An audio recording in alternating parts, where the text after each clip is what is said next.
And Michelle Wright.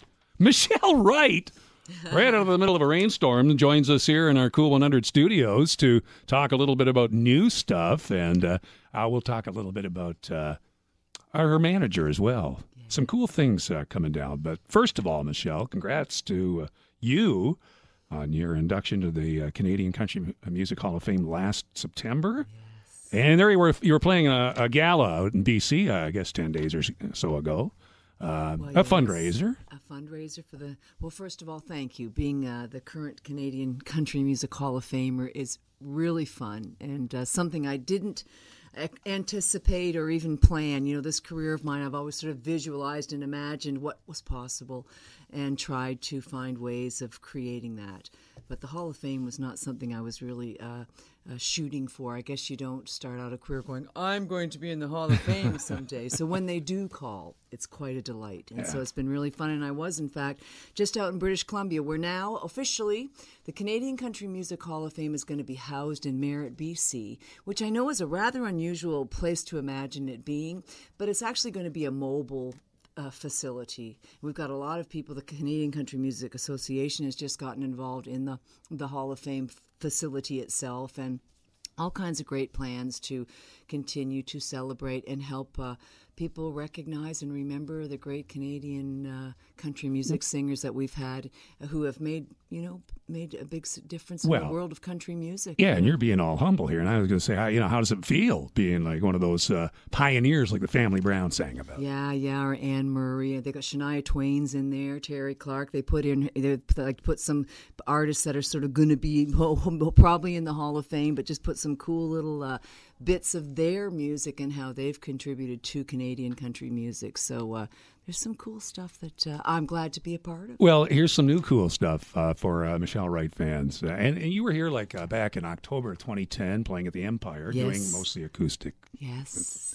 So this is very cool to have you doing it in our studios. But let's talk about Another Good Day. You're saying this comes from a happy, positive place you're in right now. Well, yes. I am in that place. How did you get there, Michelle? Living life and, kind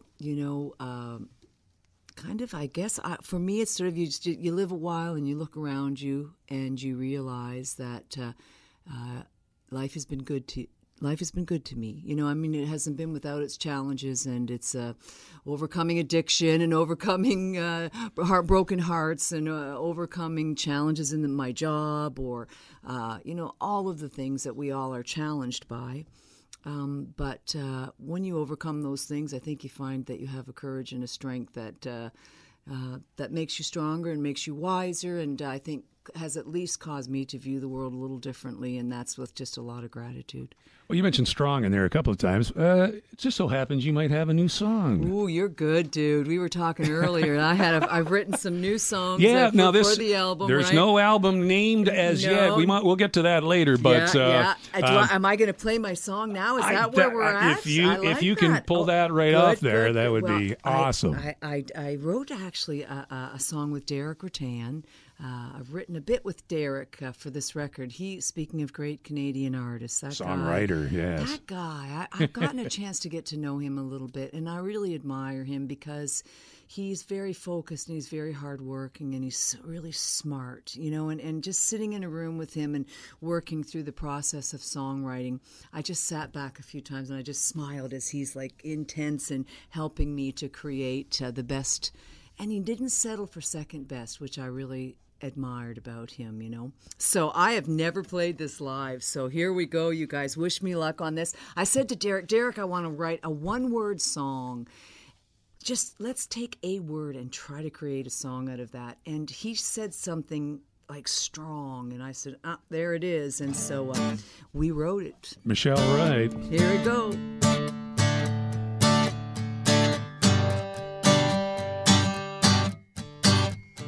Megan's just a wallflower pushing through the halls where nobody knows her name. Sometimes high school feels like a minefield, just trying to get through the day. She's an easy target for small minds, but they don't know that inside she's strong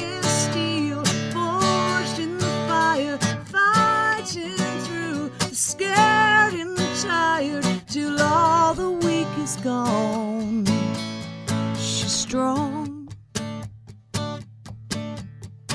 strong.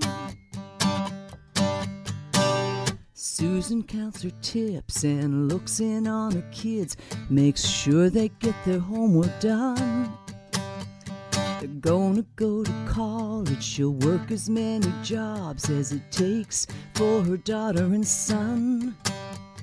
Some nights she feels defeated, but don't mistake that for weakness. She's strong as steel, forged in the fire, fighting through the scared and the tired, always darkest before the dawn.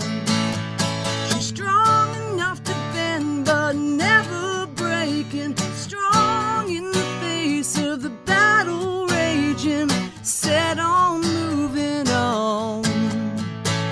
Strong as a prayer, arms wide open, a long shot heart held bent on hoping, strong as a will that won't be broken.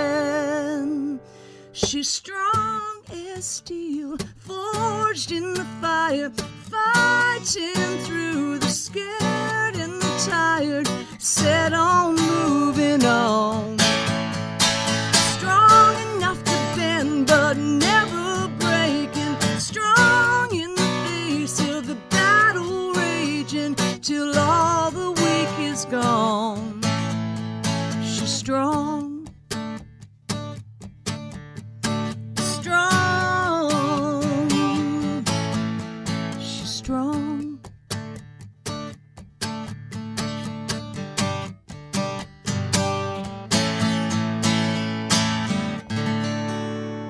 It was really fun too. We went right across the country once again and recorded my first live acoustic CD, which is a goal, I think, for every artist. And so when it was time to realize that was really marvelous, actually. So yeah, that's one of the fun things I get to do. No, that's good on you. That shows that, hey, I'm willing to take a chance, try something a little different, and you hear your songs a whole new way when they're broken down that way. And I didn't know for sure what the time would think of that. It's kind of like, well, don't they like to have all the bells and the whistles? Of course, I love to go and see Keith Urban running all over the place and things like that. Anytime, anywhere, even in my house, if he wants to, he can do that. But I really Is that why he's running? Yeah. And apparently Nicole won't let him do that. I don't know, but I really also just appreciate that.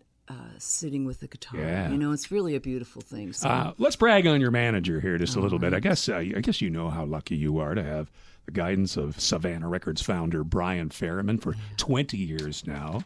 25. Okay, and 30 years. I started when I was 2.5, and he's managed me for 25 years now. He was around 3. Next year, he'll be celebrating 30 years of Savannah Record Label. That's the label that a lot of our listeners will remember names like Gary Felgard and Anita Paris and Terry Carice. Yes, and Terry you. Carice, yes.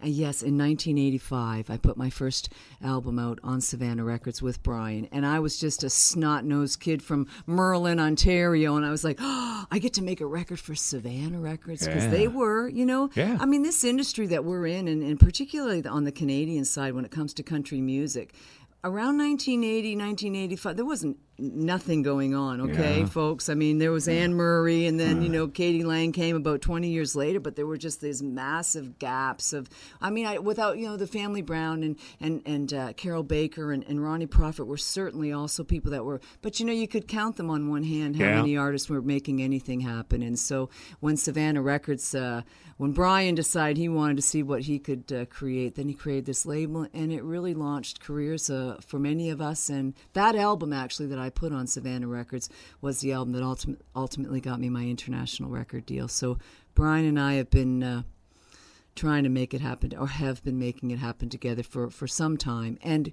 currently what's kind of neat is that we've gone full circle on the label front as the industry has changed, and I think your listeners are aware that there's just artists are able to kind of go a bit more independent today. That's right, yeah. Which is a good thing, in general. I mean, there's nothing like having that major label signing to really help you, and I was very fortunate. I have great memories and great relationships with my major label signing. It really changed my life. But as a result of being able to build that fan base through that signing, now we can go independent, and the fans can still get the music. And I'll be really straightforward with you. I can finally maybe make $1 on my record sales now, because yes. those major label Right. signings are very expensive, and Yeah. record sales are not where I've generated much of my income. So it's nice that I can maybe make a bit of money from my record sales now and make my own records. I love being able Yes. to make those decisions myself. So it's kind of and hopefully for some of the young kids out there, they can. Because they don't get to go out and tour the clubs and things like I used to do. You could go out and make a living playing music 6 nights a week. So hopefully this will be good for the new generation too. This sort of ability to be independent and have a little control over the costs. And that's where the full circle comes in, That's because where he's reinstating the Savannah label yes. for your new album as yet to be taped. Yes, my new album is on the Savannah Records label. And we've actually also, the acoustic album is also on Savannah. And we also remastered and remixed and re-released my very first album. I've got about 57,000 Facebook fans, and they kept asking, where can we get your original music? My album melted in the back window. I literally made an album, my dear. So it's kind of fun to get that back out on CD again. So yeah, Savannah Records has put a few records out for me so far. Let me ask you one of those Barbara Walters type questions. Yes. It's been like 8 years since you published a book. Yes. A Year in the Life, the Journals of Michelle Wright, a revelation and struggles and triumphs, your trials in trying to manage the demands of being a celebrity with the responsibilities of your private life. And if you were to add a chapter or two 8 years later, what kind of things would we read about? Well, it was very interesting when they asked me to do that book, because they asked me to do a biography. And I'm not sure I'm ready to do that, nor am I sure that I ever will be. My life has had all the things and challenges, and I don't want to name names, right? I don't think I'm ready to do that yet. Oh, okay. And so in that concept of putting that book together, we did write about a year in my life, that current year. And what I would write 8 years later, oh my gosh, that's when I would have liked to have gotten in advance. I would have taken people through the process of making this record, this new album. I don't think I made an album. Are you re-energized by the new album and the songs? I am totally, but I tend to be a pretty high energy, optimistic, come on, let's go do that now kind of person. And so, in fact, making this record has been a joy. It's just been fun. But all my records have been fun to make. So I really do enjoy making records. The thing I agonize over is songs. Because I'll write a song and I'm like, are the people going to love this? Does this touch people? Does this make them? So the song process for me is something that causes me a little bit of concern, because I want it to be great. Hey, more good news coming out of this little stop, the Cool 100 Studios. Michelle is heading out this fall with 35 dates on a fall tour called Songs from the Halls. Yes, Songs from the Halls, which I thought was a really cool concept. Management and agency and I had a conference call about how, what do you want to do this year? Do you want to tour? Do you want to do? I always do this Christmas tour. Do you want to do another? What do you want to do? And I said, I don't know. What should I do? I've done the acoustic. I've done quite a lot of touring. And how can we create something that's a little bit different? And how can we take advantage of celebrating the fact that I'm in the Hall of Fame? And my brilliant agents came up with the idea of, well, why don't you do something where you're singing all your great songs that have been the audiences have made hits, and do songs by other artists that have influenced you. Well, first I put my hands on my hips and I said, I do not do cover tunes. I am not a cover band. I'm going to, And then they kind of nudged me a little bit and said, because I've fought hard to find my place. You have to, as an artist, you've got to find your place. Yes. And it's not easy to get your little spot on the map. You've got to struggle for it, and you have to be consistent and persistent. No, this is how I do things, and this is the way I do it. I'm not going to do it the way, I want to find my spot. So they persuaded me, you fought long enough for your spot. You have your spot, and your fans will actually really enjoy hearing you sing Anne Murray or the band or Gordon Lightfoot or Neil Young or, maybe I do Merle Haggard, maybe I do Aretha Franklin, Michael Jackson, all these artists that really influenced me that I just can't get enough of. Play any of one of those artist songs for me, and I'm just like, oh yeah. So I haven't chosen the songs yet, but I've got in my office on a dry eraser board. I've got like every time I hear a song that I love, I'm like, oh, and I'm running it. So this board is full of on my board written song titles of artists, the song and the artists that I'd like to do. So it's songs from the halls, my songs and songs by other artists, and we're going to go across the country and rock the house, you guys. I'm still jumping off of drum risers, so come on. Yeah, no, that's a great concept. Songs from the halls. Thanks for stopping by our studio, playing your songs for us today. Thank you. And keep listening to Cool 100 Radio, because we'll tell the fans out there how they can maybe help name your new album. Yes, that could be concept. That could be a concept. This is an too. awesome idea that you came up with, because we hadn't named the album yet. So as I'm writing songs, I think you're right. On my Facebook and my website, I'm going to put the titles up of all the songs. Yeah. And we'll have the fans pick the title. I think that's brilliant. Cool. Yeah. Thank you. Well, the Thelma and Louise tour must leave the building now. Yes, let me explain to the fans out there. I have my publicist who's been with me for 20-some years, and she has just helped me all these years to promote my music and what I'm doing. So her and I are doing 15 stops in 5 days. So we are calling it I'm driving. Yeah, stay away from the Grand Canyon. Yeah, stay away from the Grand Canyon, and we're calling it the Thelma and Louise tour. Yes. Oh yeah. Yes, do you have time to throw in one more song? I mean, you're here. I would love to. I wish you would. I would love to do that. Wish me luck on this one. And it's called, by the way, the song is called Back to You. If I could bring back all the days I've wasted in my life, take back my mistakes, make all the wrong go right, maybe I would. If I could dry up all the tears and leave the hurt behind, if I could relive all those years, make it easy all the time, maybe I would. Yeah, I would. If I could organize it and redesign it and do it all again, paint a picture perfect storybook where everybody wins. Yeah, I'd catch a falling star and cross my heart if I could make it all come true. As long as the end always brings me back again to you. Yeah. If I could go back then and know what I know now, listen to my senses, pay attention to my doubts, maybe I would. Yeah, I would. If I could organize it and redesign it and do it all again, paint a picture perfect storybook where everybody wins. Yeah, I'd catch a falling star and cross my heart if I could make it all come true. As long as the end always brings me back again to you.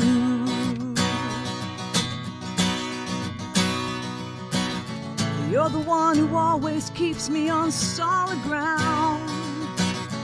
You're the one who always sees me through. And even if I could turn my whole life around, I gotta have you. If I could organize it and redesign it and do it all again, paint a picture perfect storybook where everybody wins. Yeah, I'd catch a falling star and cross my heart if I could make it all come true. As long as the end always brings me back again, yeah. As long as the end always brings to you.